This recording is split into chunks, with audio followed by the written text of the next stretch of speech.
Assalamualaikum warahmatullahi wabarakatuh. Hai anak-anak bunda, bagaimana kabarnya? Semoga selalu dalam keadaan sehat dan selalu dalam lindungan Allah Subhanahu wa Ta'ala. Baiklah, kembali lagi bersama Bunda Tika dalam pembelajaran tema. Nah, sudah siap anak-anak bunda untuk belajar? Let's go! Baik Ananda, pada kesempatan kali ini kita akan membahas tentang macam-macam gangguan organ pencernaan pada manusia. Mari kita simak dengan seksama. Oke, sebelum kita masuk pada macam-macam gangguan organ pencernaan tersebut, marilah kita baca dengan seksama penggalan teks berikut. Sistem pencernaan manusia terdiri atas berbagai macam organ di dalam tubuh kita. Sistem tersebut berfungsi untuk menyerap sari-sari makanan yang digunakan atau yang dibutuhkan oleh tubuh. Namun, apabila salah satu organ pencernaan mengalami gangguan, maka sistem kerja pencernaan pun akan terganggu. Nah, mari kita simak macam-macam gangguan pencernaan. Gangguan sistem pencernaan yang pertama ialah MAH. MAH merupakan peradangan yang terjadi pada lambung. MAH biasanya disebabkan oleh aktivitas asam lambung yang mengikis dinding permukaan lambung karena tidak adanya makanan yang dicerna. Gejala yang ditimbulkan antara lain yaitu rasa perih dan nyeri pada perut. Gangguan sistem pencernaan yang kedua ialah ulkus. Ulkus serupa dengan MAH, namun ulkus merupakan peradangan dinding lambung yang lebih parah dan menimbulkan luka. Penyebab ulkus adalah adanya peningkatan kadar asam lambung, pola makan yang tidak teratur, atau infeksi bakteri. Ulkus dapat diatasi dengan memakan makanan yang berserat dan bersih, mengatur pola makan, serta mengonsumsi obat sesuai dengan anjuran dokter. Gangguan sistem pencernaan yang ketiga ialah kolik. Kolik adalah gangguan sistem pencernaan yang menyerang usus atau lambung. Penyebab gangguan kolik antara lain yang pertama infeksi, kualitas makan yang buruk, atau alergi makanan tertentu. Gejala yang timbul dapat berupa rasa nyeri pada bagian perut bawah, kram, dan mual. Gangguan sistem pencernaan yang keempat ialah sariawan. Sariawan merupakan gangguan berupa munculnya bercak putih pada dinding mulut dan gusi. Penyakit ini disebabkan oleh luka karena sakit gigi, luka karena tergigit, kekurangan vitamin C, dan infeksi oleh bakteri. Sariawan menimbulkan rasa perih dan rasa tidak enak saat kita makan. Penyakit ini dapat diatasi dengan minum obat sariawan dan banyak mengonsumsi makanan yang kaya akan vitamin C. Baik, gangguan sistem pencernaan yang kelima ialah sakit gigi. Peradangan saraf gigi dapat membuat gusi sakit.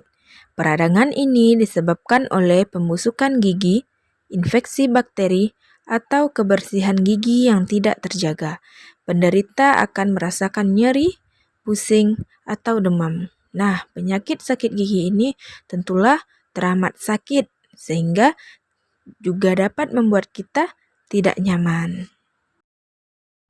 Oke, penyebab gangguan organ pencernaan. Beberapa gangguan tersebut umumnya terjadi karena makanan yang tidak sehat, pola makan yang tidak teratur, dan tentunya infeksi bakteri.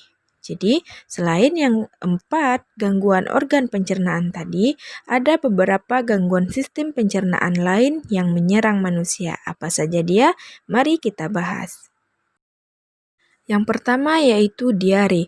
Diare mengganggu sistem pembuangan sisa-sisa makanan dari tubuh manusia. Penyebab diare antara lain infeksi bakteri, tidak cocok terhadap makanan tertentu, atau alergi makanan. penderita diare akan kehilangan banyak cairan tubuh. Hal tersebut dapat diatasi dengan minum larutan oralit. Jadi, diare ini merupakan gangguan sistem pencernaan yang teramat sangat sakit dan dapat mengganggu aktivitas dan kenyamanan kita. Yang kedua adalah konstipasi atau sembelit. Konstipasi atau sembelit merupakan kebalikan dari diare. Penderita mengalami gejala sulit buang air besar. Penyebab gangguan ini adalah kurangnya asupan air dan makanan yang berserat, serta terganggunya pola makan. Konstipasi dapat diatasi dengan minum obat anti sembelit dan mengonsumsi makanan yang kaya akan serat secara teratur. Jadi perlu ya kita untuk menjaga sistem pencernaan kita karena sangat banyak sekali gangguan-gangguan yang akan terjadi apabila kita tidak menjaga pola makan kita. Yang kasihan adalah diri kita sendiri dan yang menjadi dampaknya adalah organ pencernaan kita. Mari kita sayangi organ pencernaan kita. Baik, selanjutnya kita masuk pada penyebab terjadinya gangguan pada organ pencernaan. Yang pertama, seperti yang Bunda katakan tadi, ialah makan yang tidak teratur. Yang kedua, mengonsumsi makanan dan minuman yang tidak bersih. Dan yang ketiga, mengonsumsi makanan yang telah basi. Jadi, harus kita perhatikan benda ataupun sesuatu yang kita makan sebelum kita memakannya. Yang pertama kita bahas mengonsumsi makanan dan minuman yang tidak bersih. Contoh makanan yang tidak bersih ialah makanan yang dihinggapi lalat, seperti yang tampak pada gambar yang telah disajikan. Lalat ini mempunyai kebiasaan hinggap pada sampah dan tempat-tempat yang kotor, sehingga akan mendatangkan bakteri terhadap makanan kita apabila ia hinggap di makanan kita. Contoh makanan yang tidak bersih ialah ataupun minuman yang tidak bersih ialah minuman yang tidak matang. Jadi kita harus meminum minuman ataupun air yang telah dimasak. Selanjutnya, mengonsumsi makanan yang telah basi adalah makanan yang telah terkontaminasi oleh bakteri, virus, hingga jamur. Bagaimana ciri makanan yang basi? Nah, yang pertama, aromanya tidak sedap lagi. Yang kedua, berlendir. Yang ketiga, makanan tersebut telah berubah warna.